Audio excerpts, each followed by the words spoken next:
and we need to talk. Hi, everybody. I'm Harry. I'm Shade, and welcome to We Need to Talk. Man, we are so glad you guys are tuning in right now. This is going to be one of those podcasts where we dive deep into relationships, deep into marriage. We're going to be sharing our history, our past, because it's one of those things that we always want to come out and talk to, right? Yeah, talk to those out there and share our knowledge as well. We get a lot of couples where we find ourselves mentoring them, talking to them, and they're just like, how did you guys do it, right? Like, where did it start? How do you keep it going? What keeps you going? So that's what led us to do this. Yeah, for sure. And in order to keep on going, there are so many different pillars that guides a relationship. We already know that God is one, right? Yes, so foundation. We gotta just put that out there. Without God, you really ain't got nothing. But let's get on to that wonderful T word. Yes. Right? Trust. Trust is dangerous, right? It could go different ways. But it hits in so many different angles and so many different things. And it's one of those things that without trust, you really can't build as far as you want to go in a marriage. Or in a relationship period. I wouldn't even just say marriage, right? Yeah. I mean, that's for if you're just dating, just getting started. But yeah, for sure, your relationship has to be built on trust, for sure. Yeah. So we'll go ahead and jump into it. But of course, we want to be able to introduce ourselves a little bit more, right? Yes. Other than know our name as Harry and Shade. Again, we are 20 years married. Yes. Going to be 21 years in November. Yes. We have 1, 2, 3, 4 kids. 4 kids in. All right. And they range from the age of 7 to 20. Okay. Yeah. We started kind of young. Yes. 18. 19. Yeah. We were 19. Young parents. I was a grown man. Young parents. Grown man. Sure. But one of the things that we made sure we implemented when we first got together was understanding who we are in a relationship, right off the bat. But it was a hard journey, right? I mean, come on, we met where? We met at a club, y'all. At a club. If you're from the IE back in the 2000s, 99, 2000s, then you know Club Euphoria. That's exactly where me and this hot thing met. This is where we met at. And we wasn't supposed to be there that night. We both got drugged into going. Yes. Even though we really didn't want to go with one of our friends. It was my friend. It was her brother that drugged her over. So it was like, what are we doing here? And 20 years later, I'm glad I went. We always say how glad we are we went, made eye contact. I mean, you meet in the craziest places, right? But yeah. And don't forget, I had to fight off Goliath to get her at the club that night. Yeah. So he always calls it his Goliath.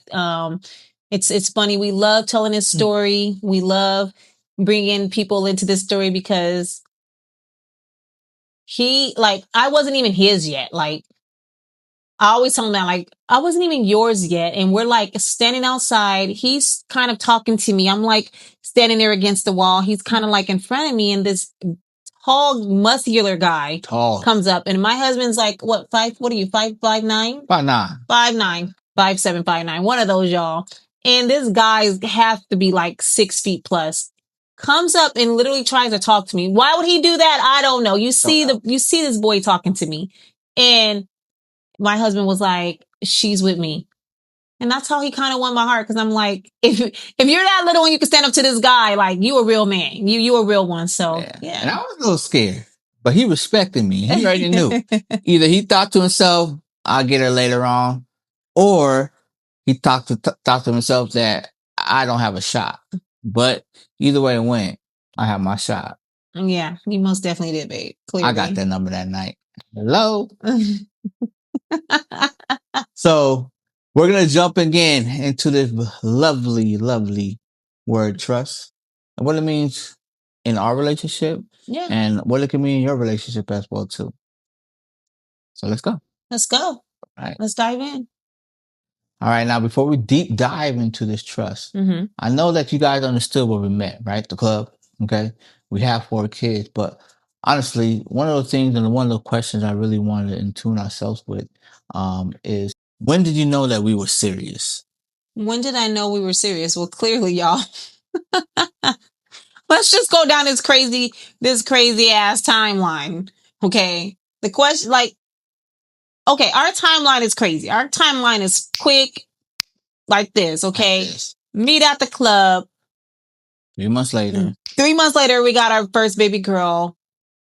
A month later, what is it like? A month later, 9 months into a relationship. 9 months into a relationship, get married, and move in. So we moved in first with each other. So now we're having to, like, when I knew it was serious. Obviously, you're pregnant. You're like, yeah, it's serious, right? I think seriousness really hit 2 times for me. Once when I was about to have my baby, but right before that, our daughter was due in November. We moved in with each other, October? Like 2 months prior, like, so September, October-ish.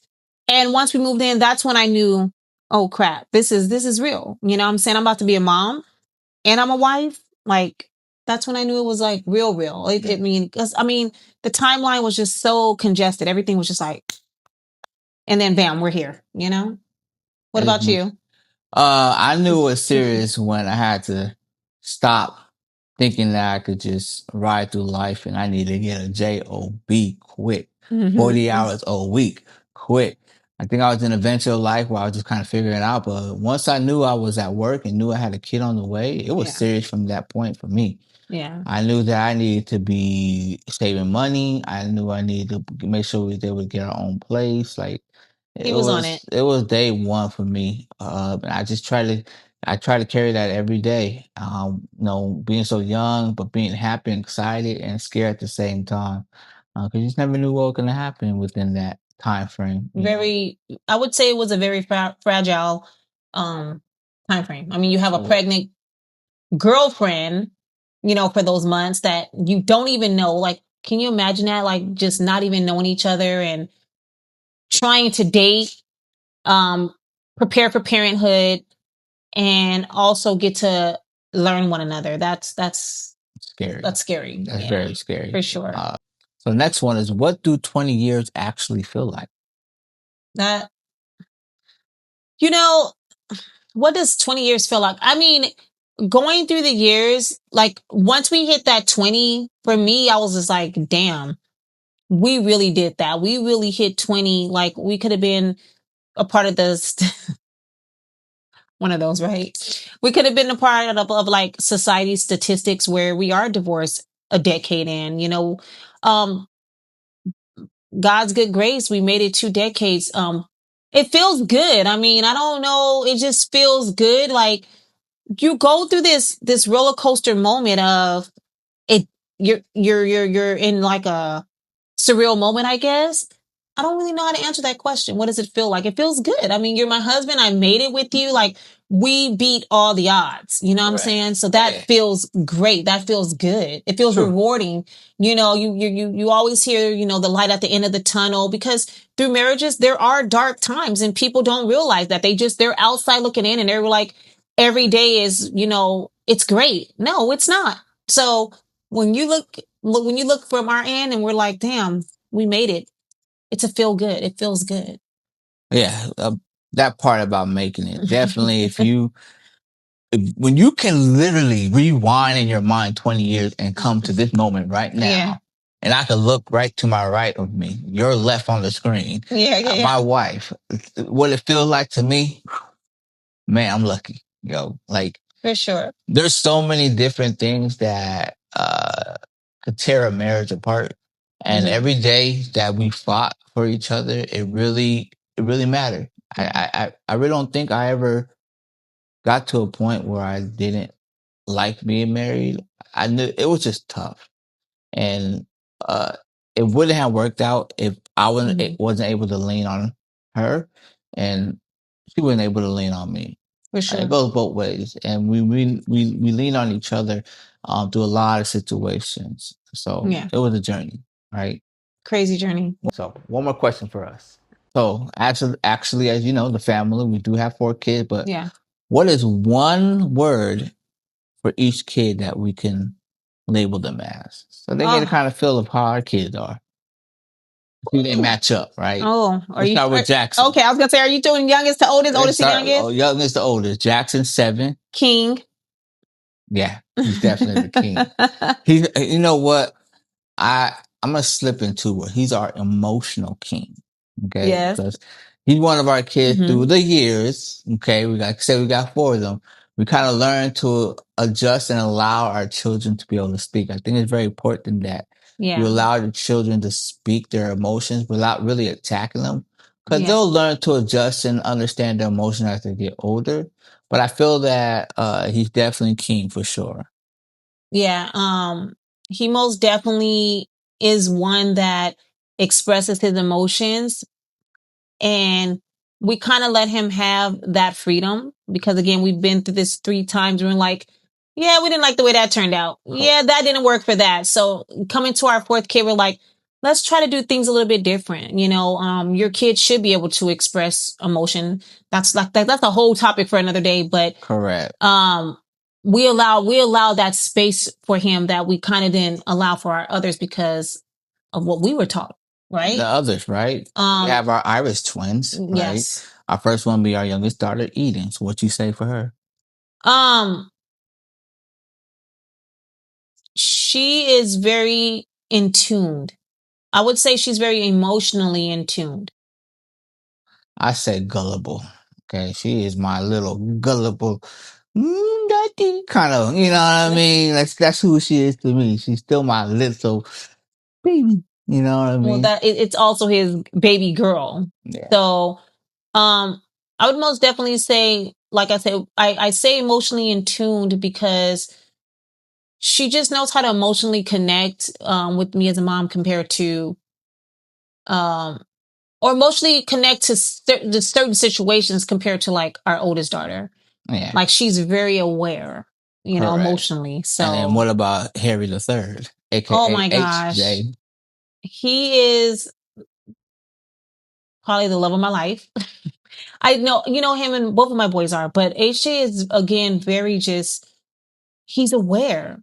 He's very just. Well, we need one word. Oh, okay. Oh, I'm gonna have to pass on to you really quick. I'm gonna say polish. Okay, feel like he has. That's a good word.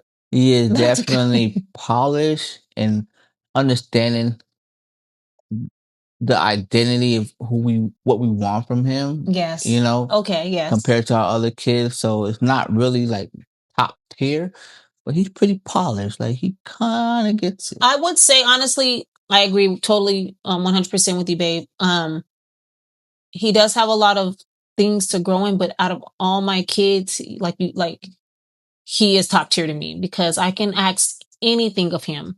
I will trust him over both, like my oldest daughter, and she's 20. And I know that if I leave him in this home, he's 14. I know if I were to leave him with the other 3 kids, including the 20-year-old, things are going to get done. If I'm like, son, I need this, and this done, it's going to get done. So I feel like he's very in tune to what mom and dad wants and what we expect of him. Yeah, for sure. And then for our lovely young adult. She's the oldest. She's the first child. Spoiled. That's my one word. Spoiled. I have to agree with that. Like, there ain't no other word. She has a whole job, and her money's her money. Our money is her money. And yeah, she could do no wrong. And we're working on her. 20 years later, we're working on her, and I think we created that, right? Yeah, I would most definitely say we have my dad used to always say, what was it? Spare the rod, spoil the child, spare the rod. Yeah, that's the situation we're in. She is our most spoiled kid. Yeah. All right, Sade. Question for you now. Harry, yes. If you had to explain our relationship in one word to a stranger, what would you say?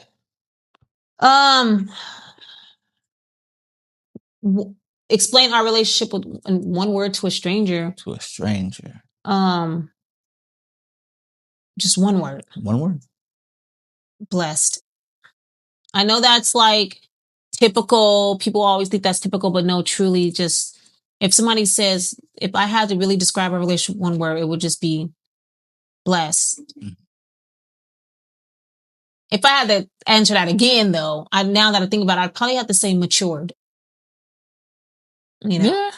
I most definitely have to say matured. If you're like, Sade, that's too like typical word, I would have to say matured for sure. I agree with that too. I agree with the bless as well too. Yeah. But then I also will have to throw in the word understanding, right?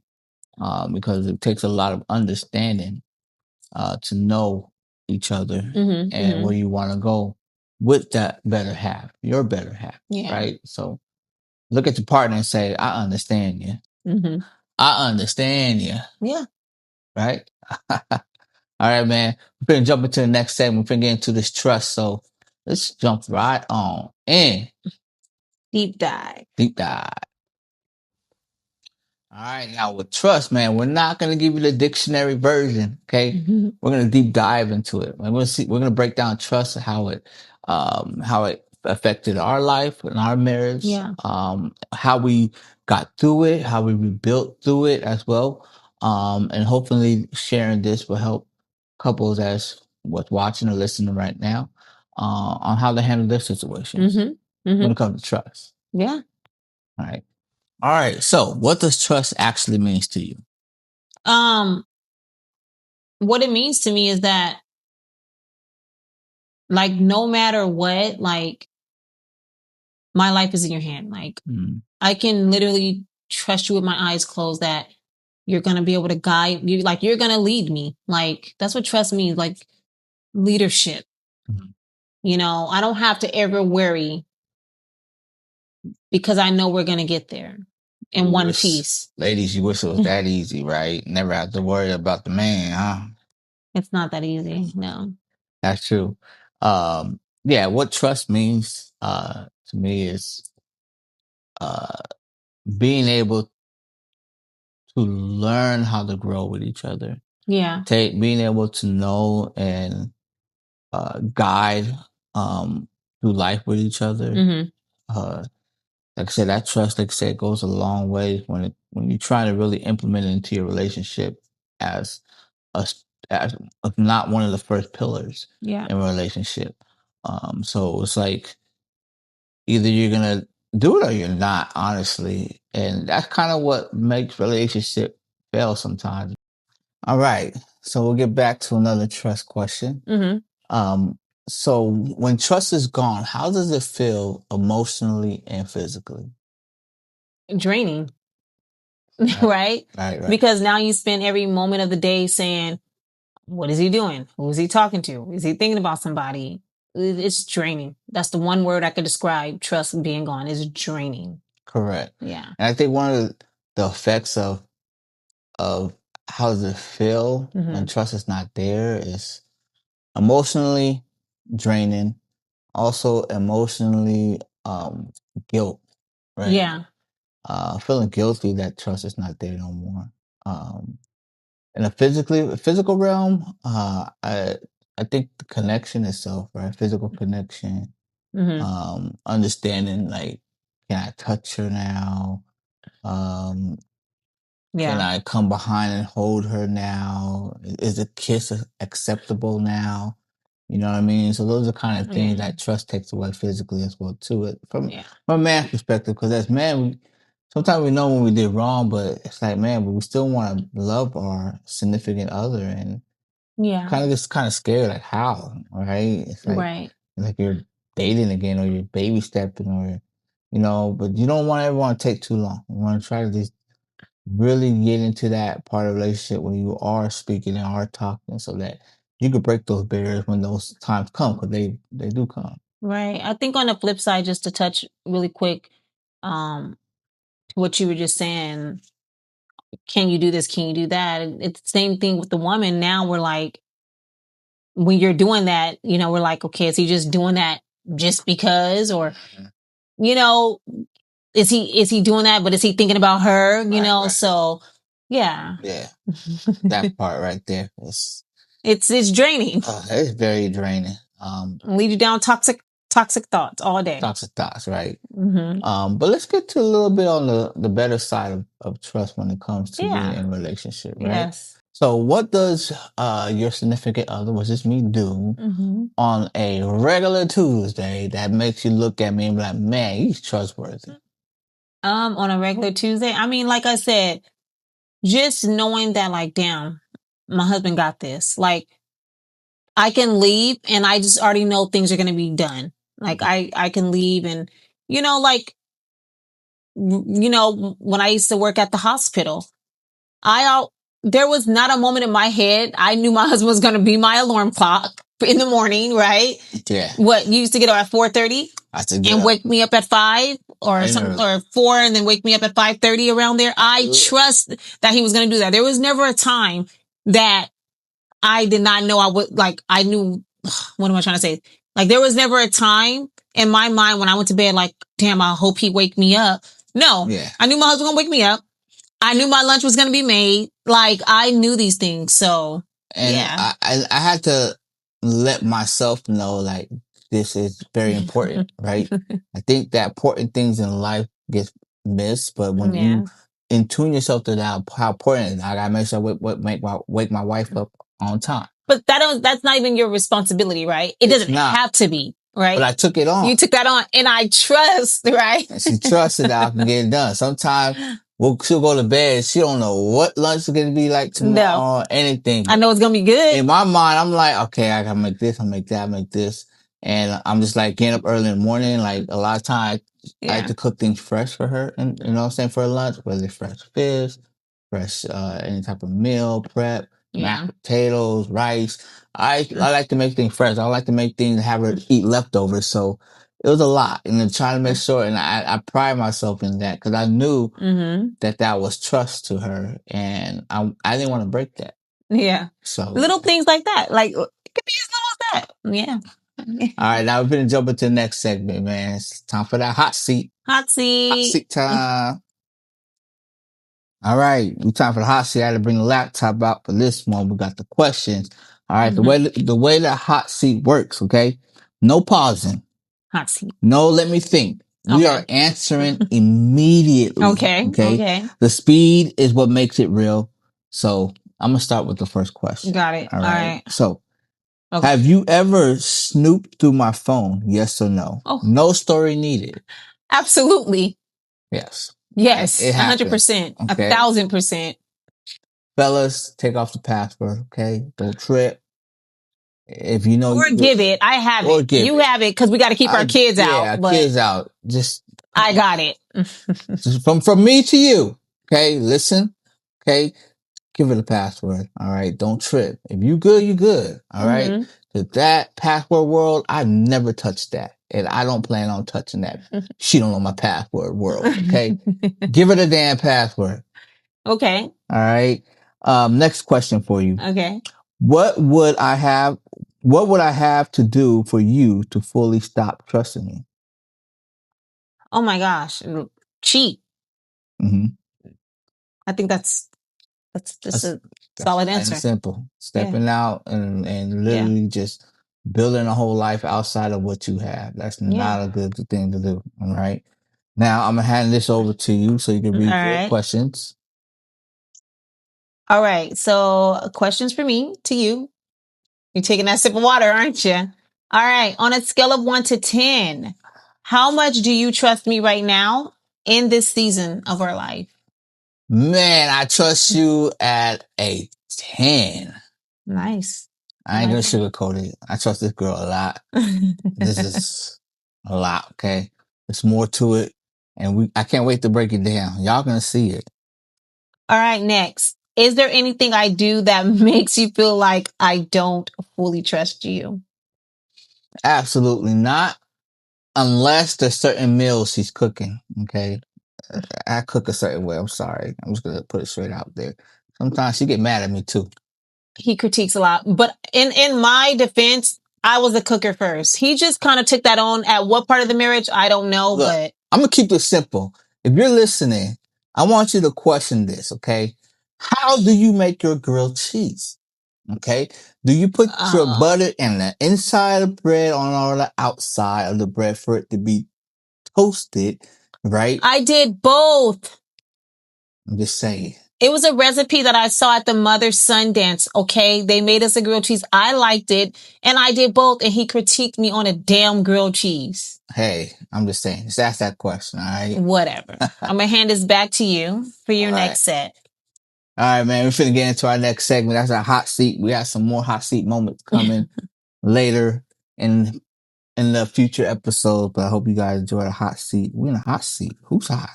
I'm hot. I'm hot. He's hot. She hot. We hot. All right. Now, real talk, real quick. This is what we want to do.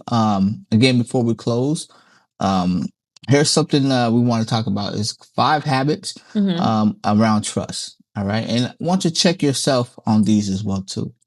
We have some bad habits, we have some good habits, and we want to just kind of just see, like, if you're doing this, it might be a bad habit. You might need to check yourself. Or if you're doing this, you have a good habit. You should be pretty good off. You know what I'm saying? So I'm gonna pick my first one out of the batch of bad habits, and I'm gonna pick my second one out of good habits, right? So a bad habit. All right, I'm gonna keep it simple. Checking your phone, checking your partner's phone without asking. Bad habit. I don't know. Like, I do that all the time, but I have a bad habit of clearing out his Gmail.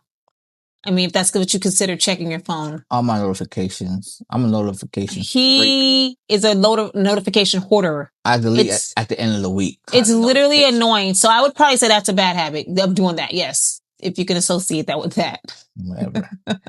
All right. Good habit. My pick is going to be telling your partner hard things before they find out elsewhere.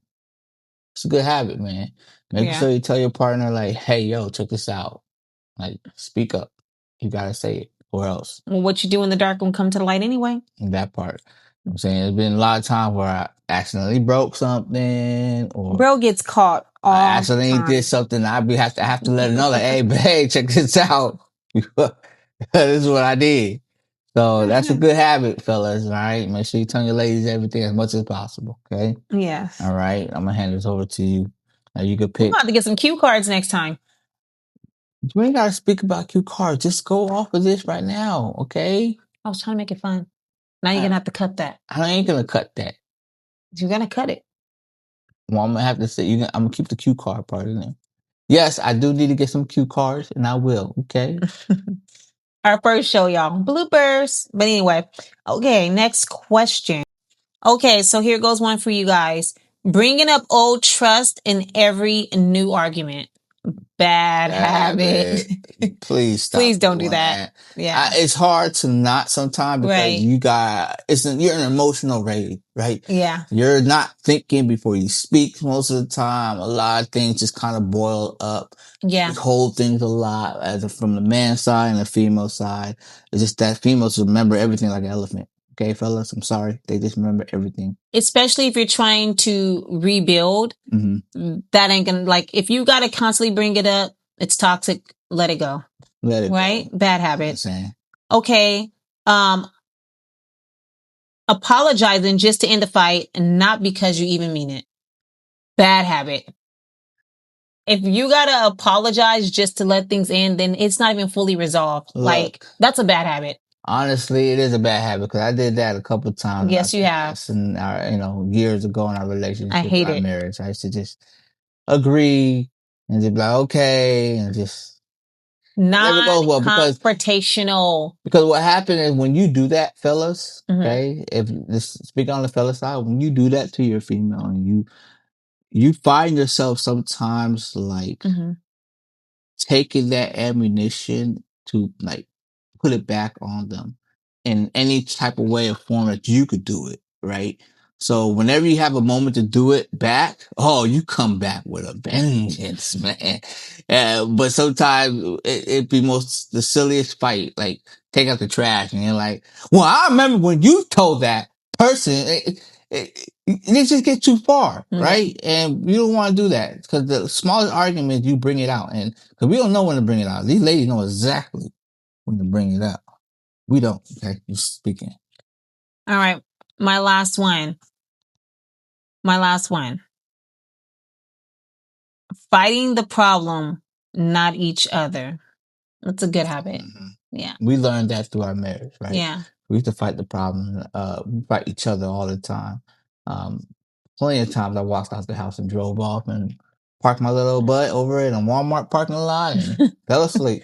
True stories, guys. True story. Stories. I used to do that all the time. She be calling me. I'm like, I ain't answering this phone. I ain't answering this phone. I'm turning it off. And I'll turn it off. I'm like, shoot, I better turn it back on. She thinks something happened to me. I don't want to get worried. And I turn it back on, but I say, I ain't answering it though. I'm not answering the phone. And then I finally answer it. She's like, bring your ass home.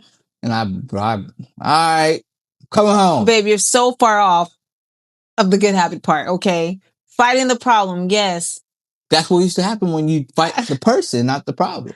Well, no, the question was the problem. You're fighting the problem, not each other. Correct. So we're saying the good habit of that, babe, is like fighting the problem. So rather than fighting each other, we're going to address the problem. Correct. Yeah. I'm just saying when you decide to fight the person and not the problem. Oh, okay. He's giving an example. I was kind of lost for a moment. I'm like, wait, hold on. Things like that. Yeah. All right. So, but over time, yeah, I learned how to actually fight the problem. Yes. And not the person. You know correct. That's healthy, black right? Eye, fellas. So I don't know what to tell you, man. Some of y'all fellas, y'all be acting like y'all can't handle y'all woman. You know what I'm saying? I'm just saying, you gotta learn, you gotta get there and be present. Yes. Be intentional. Be intentional. That's gonna be my favorite, like literally guys, that's my favorite word. Be intentional. Say it with me. Be intentional. Be intentional, guys. I love that word. Intentional, ladies. I'm not going to be always bashing on the guy side, but hey, I'm a man, so I'm going to speak from my man's point of view. My wife is always going to speak from the lady's point of view. But we always know how to come back together as a team. Yeah, that's for sure. Work. So that will be it for this episode. Yes. Look, follow us. Share this with couples that will enjoy listening to this, especially if you guys enjoyed it, right?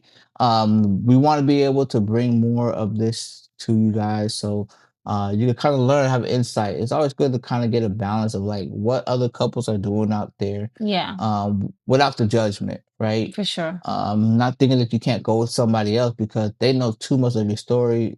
Yeah. Both sides. It never goes and never works out. You gotta have a person that doesn't know absolutely nothing about you, and that's us. Yeah. So questions, we read them. Shoot us comments if you like. But we'll definitely appreciate anything. Tell us what you guys liked or didn't like, what you guys want to hear. Let us know, and we'll be back with you guys next week. So because we always know we need to talk with Harry and Shade. You have to cut that out because I said bye too soon. Okay. So hopefully you guys tune in with us for episode for next week. Yes. We're dropping an episode every week. Yes. So look forward to be able to witness the next one. We'll be tackling another pillar of the relationship game, versus trust. The second one, you have to find out. Yeah. Let us know what you guys want to hear, your thoughts, comments.